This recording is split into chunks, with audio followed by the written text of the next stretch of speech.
Normandy, June 1944. The canvas flaps of a medical tent snap in the wind as rain pelts the muddy field. Outside, the thunder of artillery rolls across the horizon, a grim reminder that the front is still only a few miles away. Inside, under dim lantern light, a surgeon's hands tremble slightly as he reaches for another scalpel. His apron is soaked crimson. His boots sink into straw blackened by blood. Around him, orderlies move with silent urgency, passing bandages, holding flashlights, whispering prayers. A young soldier lies motionless on the table, his face pale, breath faint. Morphine is scarce. Blood plasma hangs from a makeshift stand, a glass bottle tied to a rifle stock. The surgeon looks at the nurse and nods once. There's no time to think, only to act. His knife cuts deep, the sound merging with the distant scream of shells. In that moment, war's cruelty and compassion exist side by side. Every heartbeat is borrowed time, every wound a teacher. Within these blood-soaked tents, medicine is no longer about perfection. It's about survival. And here, amid chaos, modern surgery is being born. By the outbreak of World War II, medicine was standing at a dangerous crossroads. The lessons of the First World War had revealed the immense toll of infection, hemorrhage, and shock. Yet the world's armies marched once again into battle with wounds that modern science still struggled to heal. The year was 1939, and while tanks, aircraft, and machine guns had evolved into precise engines of destruction, the human art of keeping a wounded soldier alive lagged far behind. Field medics carried rudimentary supplies, morphine syrettes, bandages, iodine, and hope. The world had advanced in killing faster than in curing. The early years of the war exposed the brutal imbalance. On the battlefields of Poland, France, and North Africa, wounded soldiers often died not from the bullet or the blast itself, but from the infection that followed. Gangrene, septicemia, and shock. These were the invisible enemies that claimed more lives than the visible foe. Medical units were often stationed miles from the front, forcing long, perilous evacuations by stretcher, truck, or horse-drawn cart. Many never survived the journey. The surgical instruments were crude, sterilization was inconsistent, and blood transfusions, though known, were limited by logistics and understanding. Yet necessity, as always, became the mother of invention. Across Europe and the Pacific, military doctors and nurses began to improvise. They transformed barns into operating theaters, churches into recovery wards, and railway cars into mobile hospitals. A new word entered the military vocabulary: triage. For the first time, medics were forced to rank the wounded not by rank or honor, but by the urgency of their survival. Those who could wait, waited. Those who could not, went first. It was a cold system, but it saved lives. The global scope of the war meant that the medical problem was not confined to any one army. The British faced severe casualties during the Battle of France and the North African Campaign, where sand, flies, and heat turned wounds septic within hours. The Germans, operating in the vastness of the Eastern Front, fought frostbite and infection as bitterly as they fought the Red Army. The Soviets, with minimal resources, relied on sheer human endurance. Doctors operating without anesthesia, nurses carrying wounded men on makeshift sleds through the snow. Every front became a grim laboratory of survival. Behind the lines, research began to accelerate. The desperate need to treat infections led to the mass production of sulfa drugs and later penicillin, a discovery that would change medicine forever. The British and Americans, realizing the logistical impossibility of transporting fresh blood, developed the concept of dried plasma, a breakthrough that allowed life-saving transfusions even in the mud and chaos of combat zones. It was no longer about comfort. It was about extending the fragile line between life and death. Still, innovation came at a terrible cost. For every new method discovered, countless men perished in trial and error. Medics had to learn by doing, often performing complex surgeries in tents, lit by flickering candles or weak generator bulbs. There was no time for hesitation. They worked amid the groans of the dying and the thunder of the guns, their hands steady even when their hearts were breaking. the war also reshaped the medical chain of command. Before 1939, military medicine was largely static. Hospitals waited for the wounded to arrive. But as the front lines became fluid and fast-moving, the need for mobility became clear. By 1941, armies began experimenting with portable surgical units capable of setting up within hours near the battlefield. These early versions of what would later be called Mobile Army Surgical Hospitals, MASH, were primitive but revolutionary. Surgeons could now operate within minutes of injury, dramatically improving survival rates. It was in these early war years that the foundations of modern emergency medicine were laid. Every operation, every improvisation, every desperate act of care pushed the boundaries of what medicine could do under pressure. The battlefield, once a place only of death, was becoming a place of medical rebirth. But as the war intensified, so too did the challenge. By 1942, with fighting spreading across continents, from the deserts of Libya to the jungles of Burma and the snows of Russia, the medical corps faced the impossible, saving millions of soldiers across endless terrains. The solution would require not just courage, but coordination, science, and global innovation on a scale never seen before. And that is where the story of the wartime medical revolution truly begins, with the merging of human ingenuity and necessity under the cruelest teacher of all, war itself.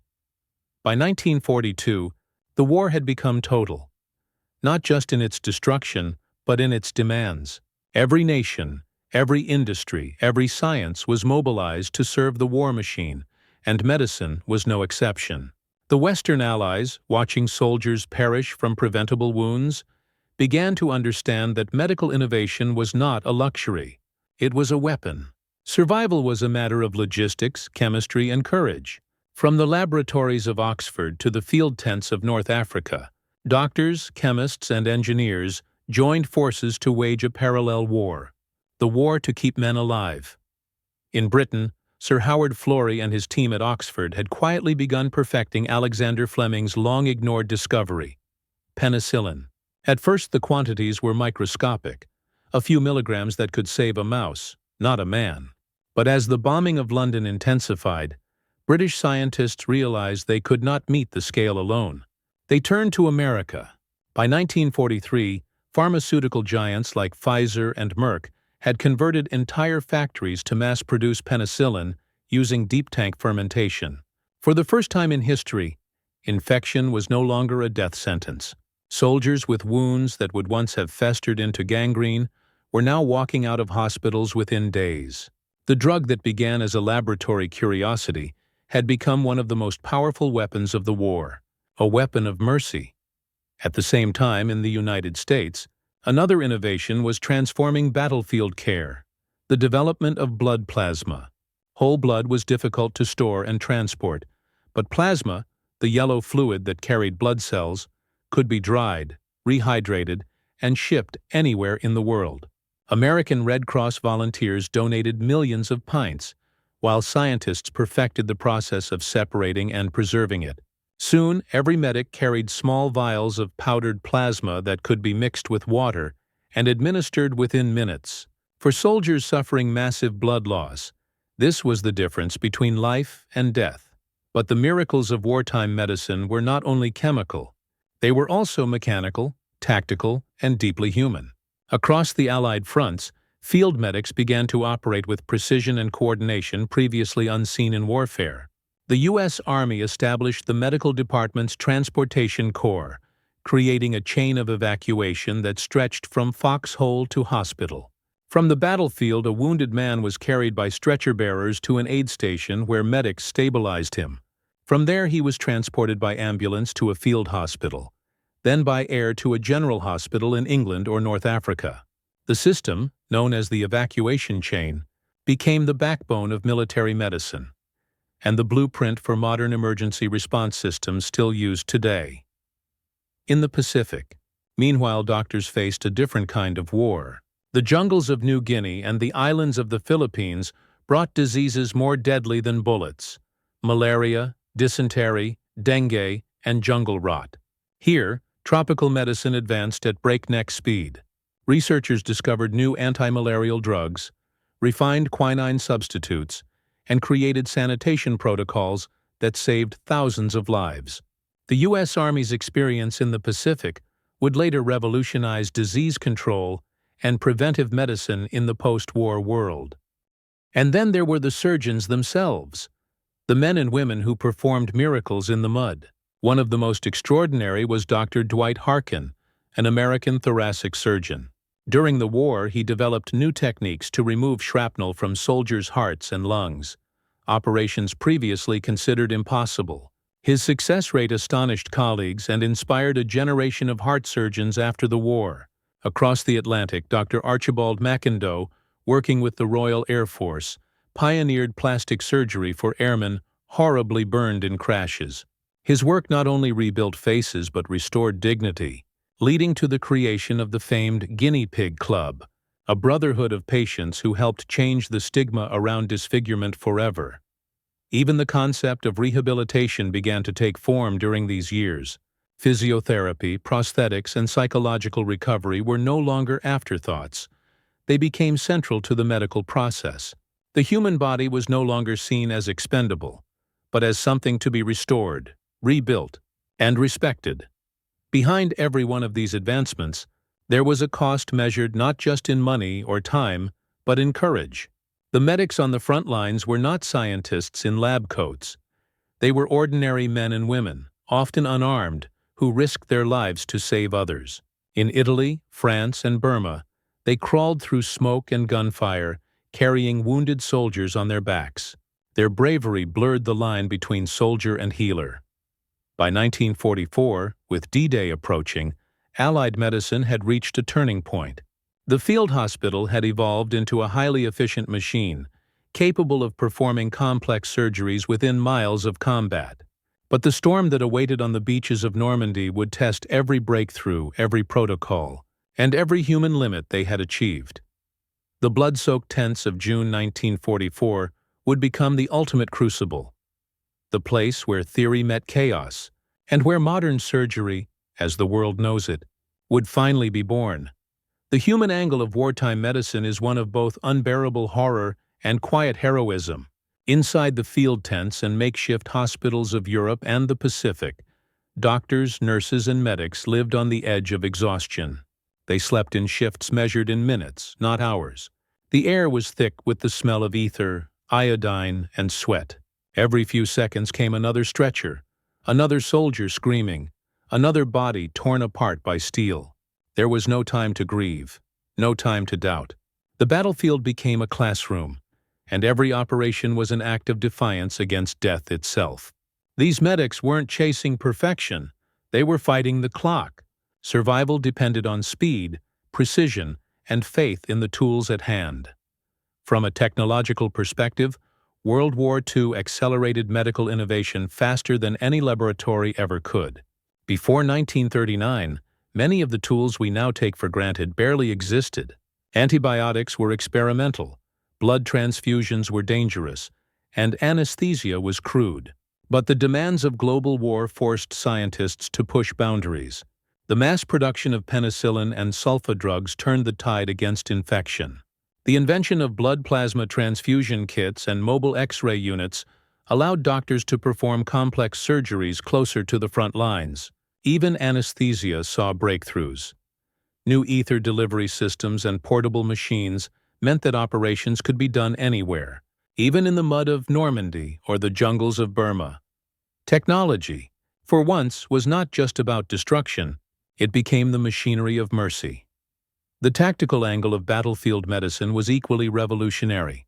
The concept of the evacuation chain, from field medic to aid station, from field hospital to general hospital, became a model of efficiency. Before this system, countless soldiers died simply because help arrived too late. But during World War II, medical evacuation evolved into a science. Jeeps and ambulances replaced horse-drawn carts. Stretchers were standardized. Air evacuation units were introduced for the first time. The U.S. Army's use of C-47 transport aircraft as flying hospitals changed everything. A wounded man could be operated on in France and flown to England within hours. The speed of evacuation was as critical as the skill of the surgeon. The phrase, "the golden hour," that crucial window of time to save a life after injury, was not yet coined, but it was being practiced daily instinctively by medics who knew that minutes mattered more than medals. Meanwhile, the nurses, often overlooked in the grand narratives of war, were the backbone of the medical front. Thousands of women served in combat zones under the Red Cross, the Royal Army Nursing Service, and the U.S. Army Nurse Corps. They faced the same dangers as soldiers: bombings, strafings, disease, yet continued to work with grace and grit. Many were only in their 20s, thrust into situations no training could prepare them for. They sterilized instruments in boiling water, improvised operating tables from doors, and soothed the dying with words of comfort when morphine ran out. Their courage redefined what it meant to serve. Even the enemy's injuries were not ignored. The Geneva Convention demanded humane treatment of the wounded, and many Allied doctors honored that principle despite the brutality around them. In field hospitals across Italy and North Africa, German prisoners were treated side by side with Allied soldiers.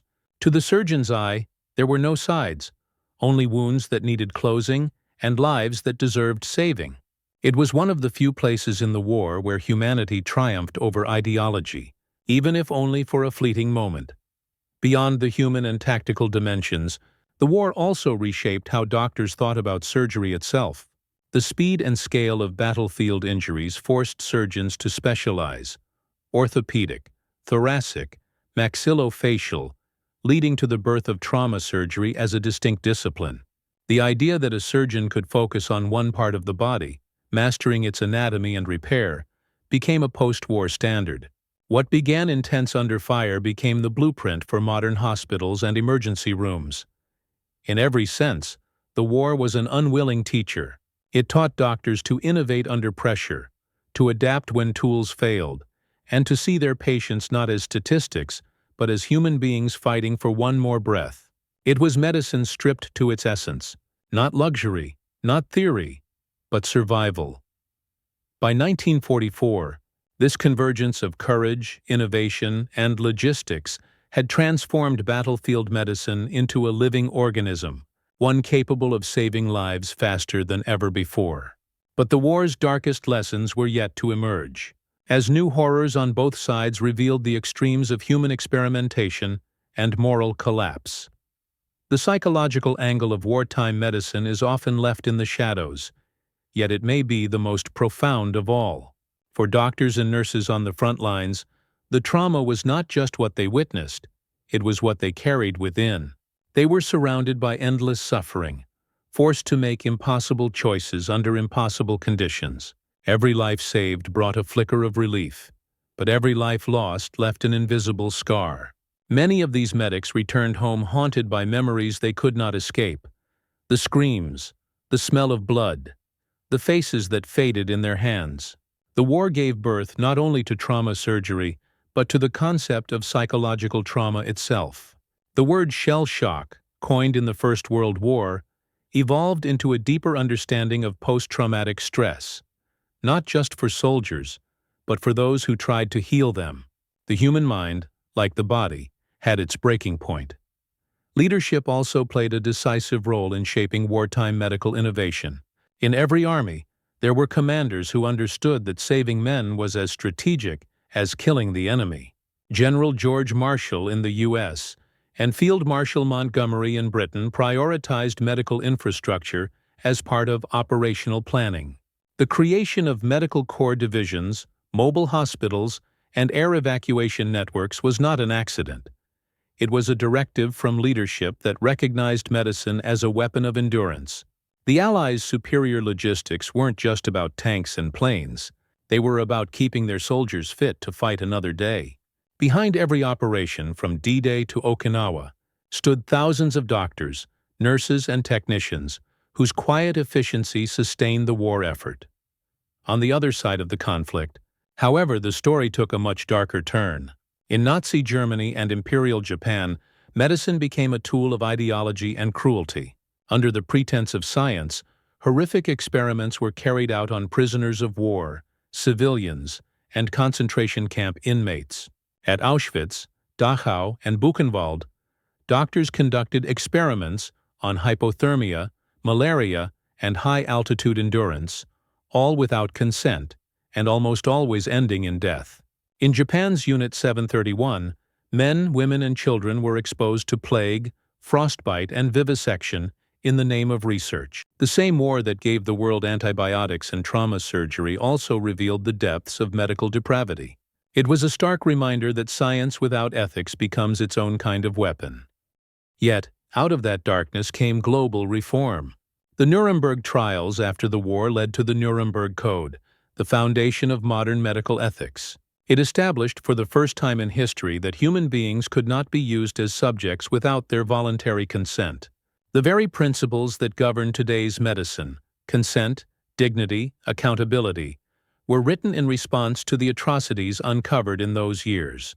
Thus, the war became both a wound and a warning. Progress must never outpace morality. Another crucial angle was the role of cooperation between nations.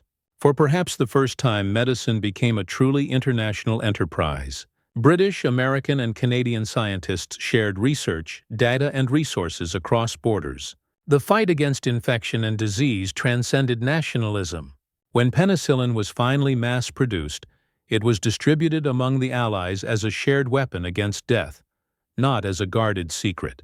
This collaboration foreshadowed the creation of global health organizations in the post-war era. The World Health Organization, WHO, founded in 1948, was born from the spirit of wartime cooperation. Equally significant was the moral angle, the ethical dilemmas faced daily by those in the field. Doctors were forced to decide who would live and who would die based on medical necessity, not emotion. Some called it God's work under a clock. A medic might have to let one man bleed out to save two others. These were not decisions made in the comfort of hospitals, but in the chaos of smoke, screams, and collapsing tents. For many, those choices left lifelong guilt, and yet, through that crucible of compassion and horror, medicine learned one of its hardest truths, that mercy sometimes wears the face of pain. By the final years of the war, these overlapping angles, human, technological, tactical, psychological, and moral, had fused into something greater. The medical world had evolved not in peace, but in the eye of destruction. The surgeons and scientists of World War II did not set out to revolutionize medicine, yet they did so out of necessity. Their legacy was written not in textbooks, but in blood and resilience. As 1944 dawned and Allied forces prepared for the invasion of Normandy, every lesson learned across 5 years of battle was about to be tested. The beaches of France would not only mark a turning point in military history, they would become the proving ground for a new kind of medicine, one born of urgency, courage, and the unbreakable will to save life amid death. June 6, 1944. D-Day. The largest amphibious invasion in human history was underway, and with it came one of the greatest logistical and medical challenges the world had ever seen. The beaches of Normandy were not just a battlefield. They were an open-air hospital, soaked in seawater and blood. From the first wave of landings, it became clear that every ounce of medical knowledge gained over 5 years of war would be tested to its breaking point. The assault began before dawn. Thousands of soldiers poured out of landing craft into a wall of German fire. Machine guns raked the surf. Mortars tore through bodies. Within minutes, the shoreline was littered with the wounded and dying.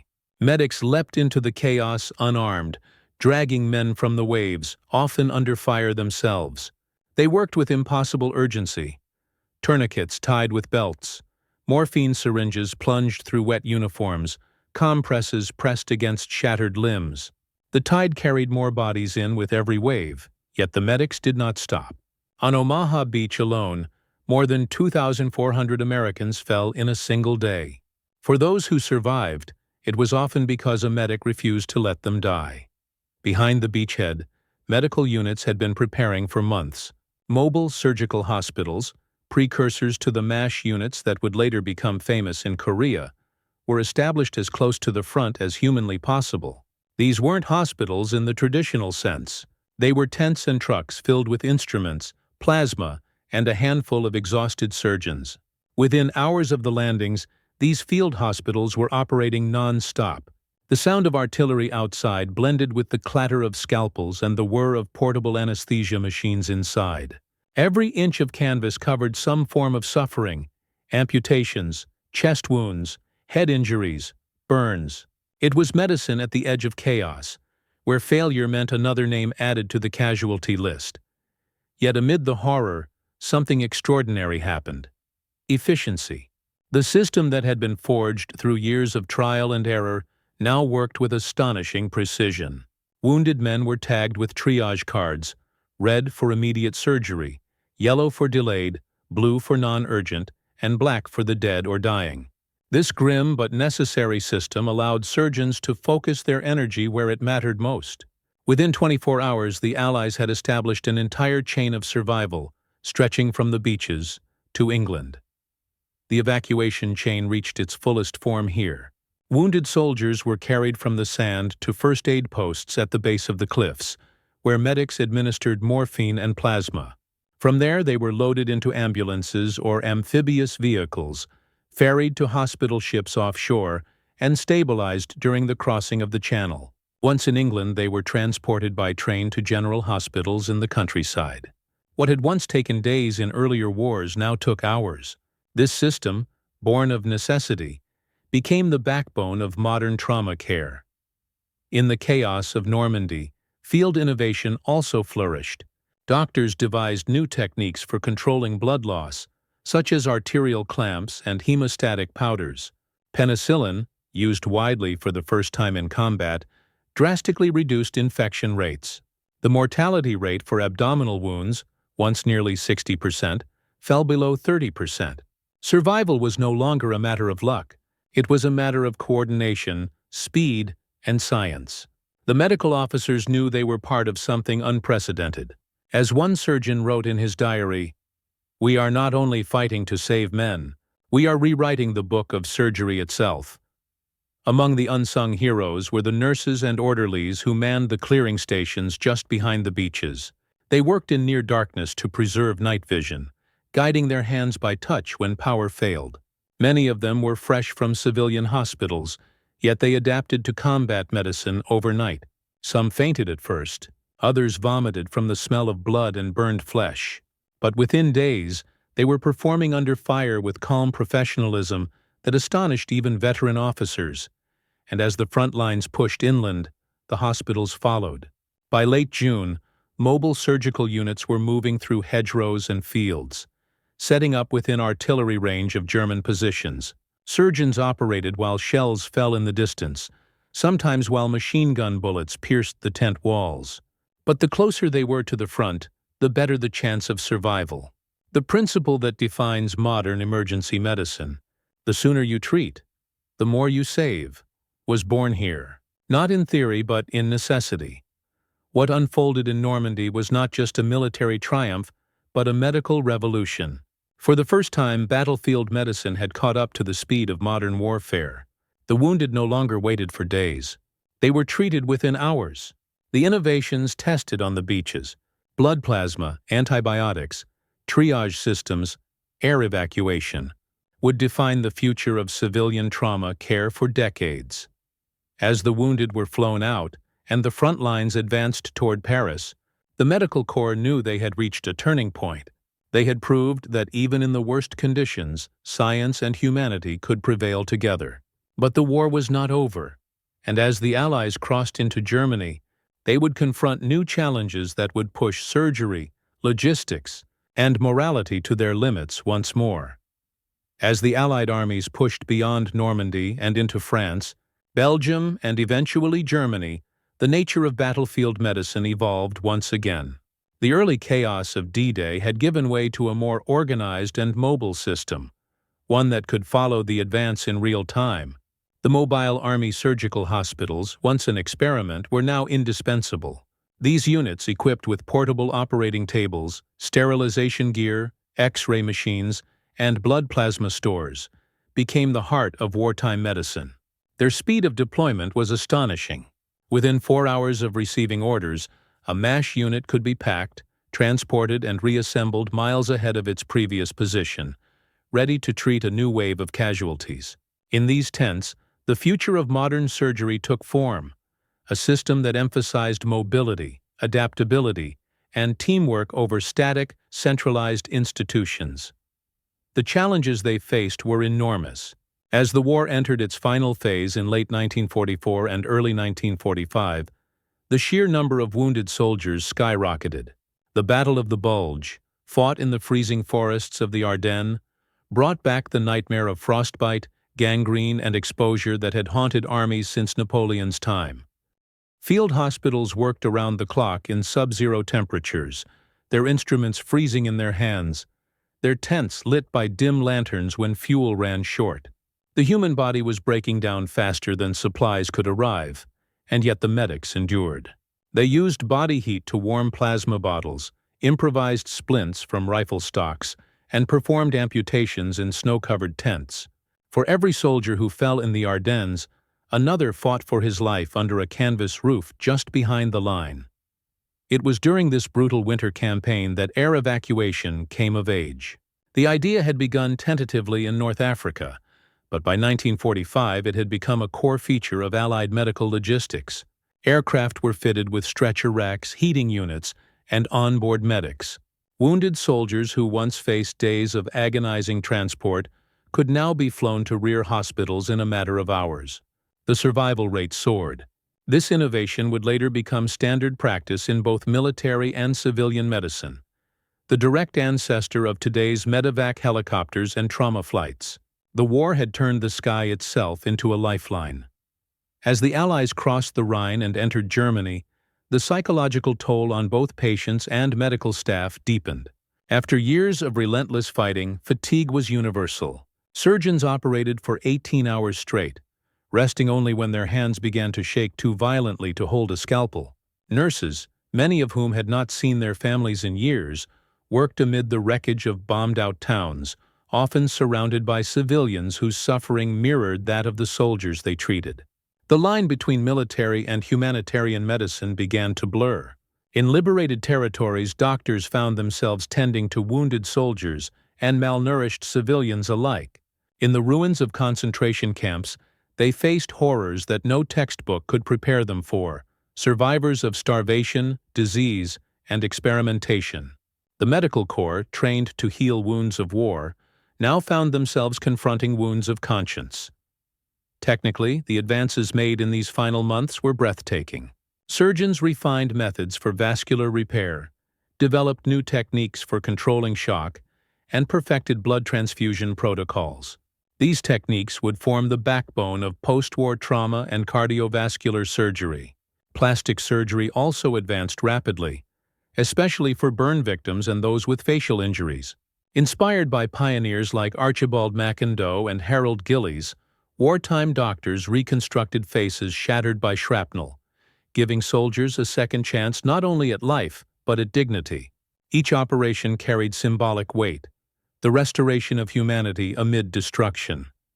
The war also changed how hospitals thought about teamwork. The rigid hierarchy of pre-war surgery, where a single surgeon commanded absolute control, gave way to collaboration. Teams of anesthetists, nurses, technicians, and support staff worked as a single organism, anticipating one another's movements, finishing one another's sentences. In the intensity of battle, ego had no place. Every operation was a choreography of trust, speed, and discipline. That model of teamwork became the standard for modern emergency departments and trauma centers. As victory drew near in 1945, the medical front lines began to quiet, but their legacy was only beginning. The surgeons and medics who survived the war carried home an arsenal of new knowledge. They had learned how to stop massive bleeding, how to manage shock, how to transplant skin, and how to perform open-chest operations, all under the most extreme conditions imaginable. When they returned to civilian hospitals, they brought with them not just experience, but transformation. Hospitals across the world began to adopt military innovations, triage systems, blood banks, antibiotics, sterilization protocols, and mobile surgical units. Civilian emergency medicine was effectively born from the chaos of war. What had once been makeshift and improvised now became organized, standardized, and institutionalized.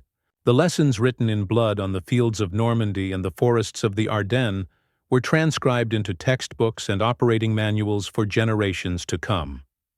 In April 1945, as the guns began to fall silent and the tents of the field hospitals were packed for the last time, many doctors looked back with disbelief.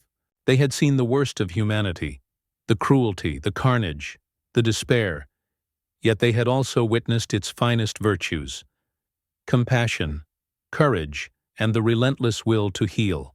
Within those blood-soaked tents, amid the screams and prayers, something greater than victory had been achieved. A new era of medicine had been born, one forged not in comfort or peace, but in the crucible of war itself.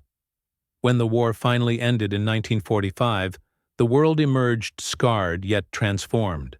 The guns fell silent, but the echoes of suffering remained everywhere, in hospitals, in the minds of survivors, and in the hands of the surgeons who had performed miracles under impossible conditions. Across Europe and the Pacific, the medical corps began the monumental task of reckoning with what they had learned. The blood-soaked tents were dismantled, the instruments sterilized and stored, but the knowledge born there could not be contained. What had been improvised out of desperation was now recognized as the foundation of a new medical age. In the months that followed victory, reports and data poured in from every front.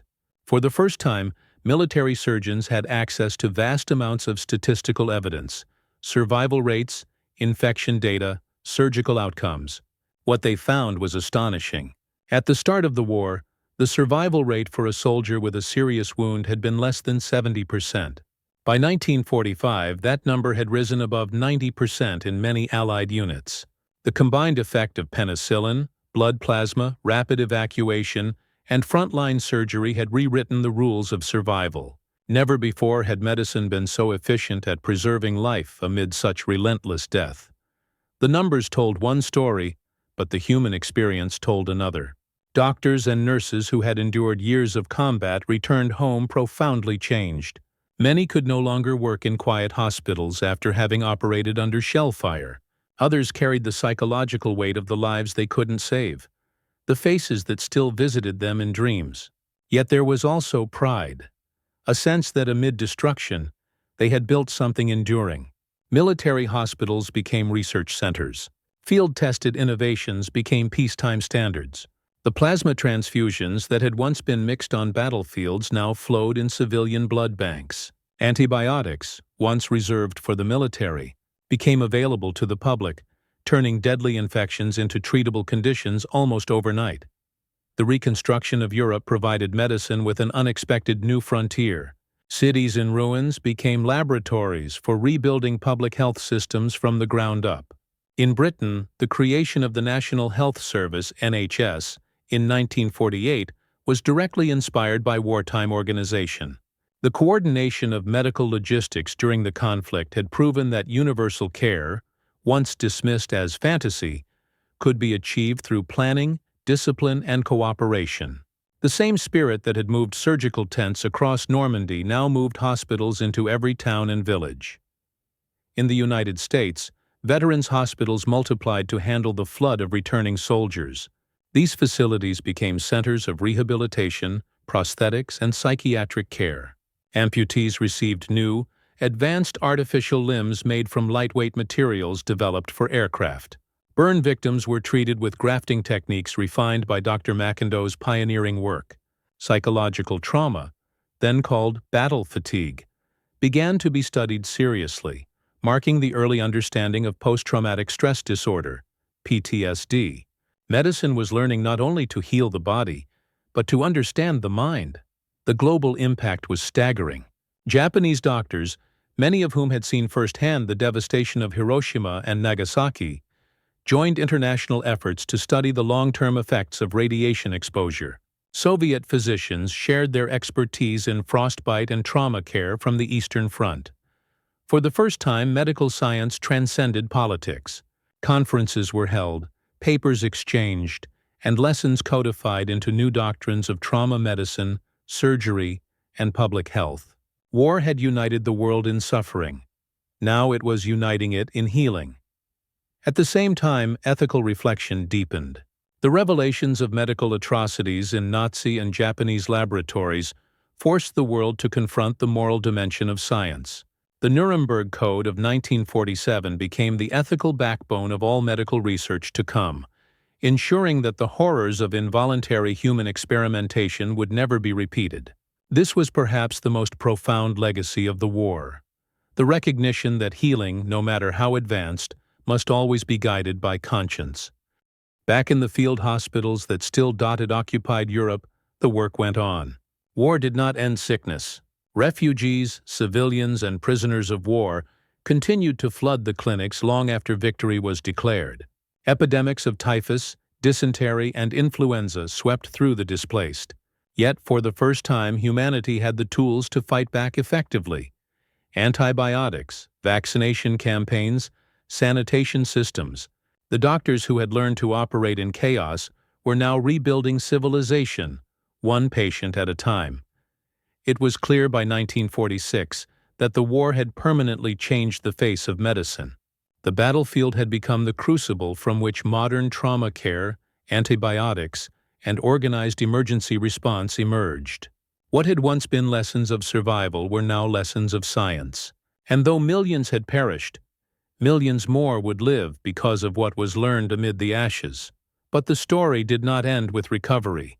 It continued in how nations applied those lessons to rebuild, reform, and heal their wounded societies. The war had proven what was possible. Peace would now decide how that potential was used. As nations rebuilt in the aftermath of World War II, the influence of wartime medicine rippled across every corner of the globe. Hospitals, universities, and laboratories were suddenly infused with knowledge, technology, and personnel shaped by 6 years of desperate innovation. The battlefield had given birth to the modern hospital, efficient, mobile, and data-driven. Medical education changed overnight. The doctors returning from Europe and the Pacific did not see medicine as a static science anymore, but as a living discipline forged in urgency and collaboration. They brought with them techniques and philosophies that would define the next century of healing. One of the most visible legacies was the rise of rehabilitation medicine. The war had left millions of veterans permanently disabled, yet they refused to be forgotten. Across America, Europe, and the Commonwealth, vast programs emerged to reintegrate the wounded into society. Prosthetics, once crude and uncomfortable, became precise instruments of mobility. Engineers and doctors worked together to create limbs made of aluminum and new synthetic materials, lighter, stronger, and more lifelike than ever before. Occupational therapy, physical therapy, and psychiatric counseling became integral parts of recovery. For the first time, healing was seen not merely as survival, but as restoration of dignity and purpose. The war also redefined public health.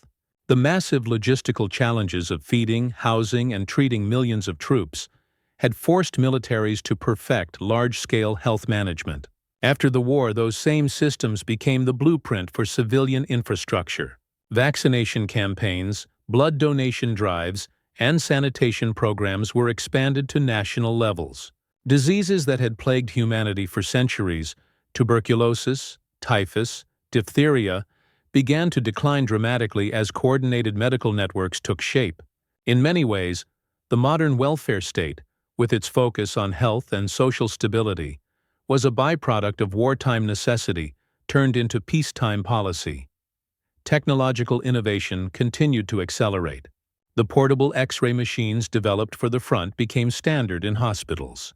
The techniques used for rapid sterilization and instrument production evolved into industrial medical manufacturing. Even the communication systems, radios, and field telegraphs used to coordinate evacuations laid the groundwork for modern emergency dispatch centers. The entire philosophy of medicine shifted from reactive to proactive.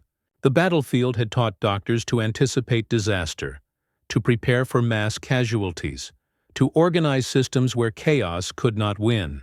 Civil defense programs, emergency medicine, and disaster response units all stemmed from the same wartime lineage. Meanwhile, wartime medical research inspired new scientific frontiers. The desperate need to treat shock and trauma gave rise to cardiovascular and thoracic surgery. The field techniques of Dr. Dwight Harkin evolved into the first successful open-heart operations in the post-war years. Plastic and reconstructive surgery advanced rapidly, paving the way for transplant science. The discovery and mass production of penicillin ignited a global race in pharmaceuticals, leading to the creation of hundreds of antibiotics in the 1950s.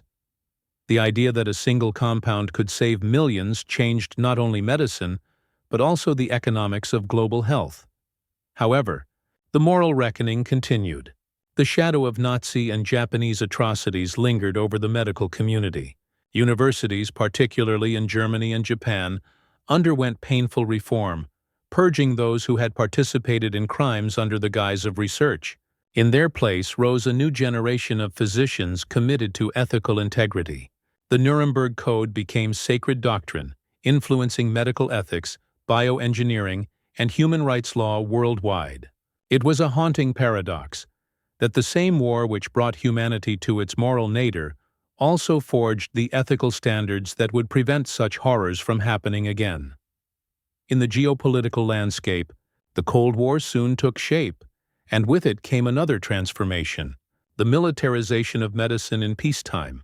The United States and the Soviet Union invested heavily in medical technology, not only to protect soldiers but to display scientific superiority.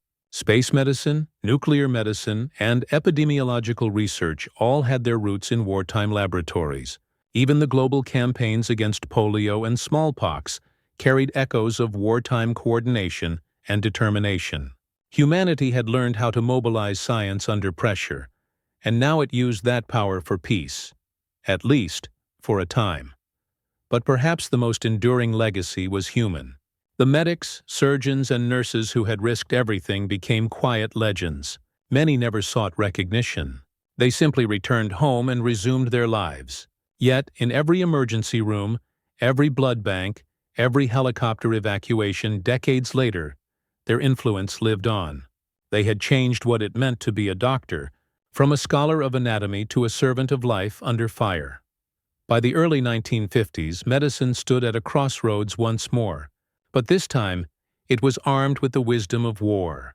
Hospitals hummed with new machines, antibiotics filled pharmacy shelves, and the ghosts of the battlefield whispered in the sterile quiet of operating theaters. Humanity had taken its darkest experience and turned it into light. The blood-soaked tents of Normandy, the freezing huts of the Ardennes, the sweltering jungles of Burma, they had been the birthplace of a new era. The war had ended, but its lessons had only begun. What was once the art of survival had become the science of healing. From destruction came rebirth, and from the fields of death, modern medicine rose to meet the future. In the quiet years that followed the Second World War, the world began to understand what had truly been forged amid its fire. Behind the parades of victory and the rebuilding of nations lay another triumph, one written not in the language of conquest, but of compassion. Within the canvas walls of field hospitals, amid mud, blood, and chaos, modern medicine had been reborn. Every scalpel cut, every bandage tied, every life pulled back from the edge had carried the same unspoken truth: that even in humanity's darkest hour, the instinct to heal had never faltered. The surgeons, nurses, and medics of that era were not just practitioners of medicine. They were architects of hope. They had proven that healing could coexist with horror, that science could flourish even under the shadow of war. The systems they built in haste, triage, evacuation, mobile surgery, became the backbone of peacetime healthcare. The drugs they tested, the tools they refined, the ethics they established, all became the pillars of the modern hospital. What began as desperate improvisation evolved into disciplined innovation, transforming how the world thought about saving lives. Yet the war's most profound lesson was not technological, but moral. It revealed that progress without humanity is peril, that science unmoored from conscience can descend into cruelty. From the ashes of destroyed cities and shattered lives emerged not only antibiotics and surgical techniques, but also a renewed understanding of duty, that every discovery carries the weight of responsibility. The Nuremberg Code, born from atrocity, became a promise that medicine would serve life, never exploited again. Today, when a trauma team moves in perfect coordination, when a surgeon repairs a shattered artery within minutes of injury, or when a patient receives a life-saving antibiotic, the echoes of those wartime tents can still be felt. The heartbeat of every modern operating room began there, under flickering lamps, amid the cries of the wounded, with hands trembling but unyielding. War, in all its brutality, had forced humanity to rediscover its compassion. From destruction rose a deeper wisdom, that the will to save life is, in the end, stronger than the will to destroy it. And inside those blood-soaked tents, that truth, fragile yet eternal, first found its voice.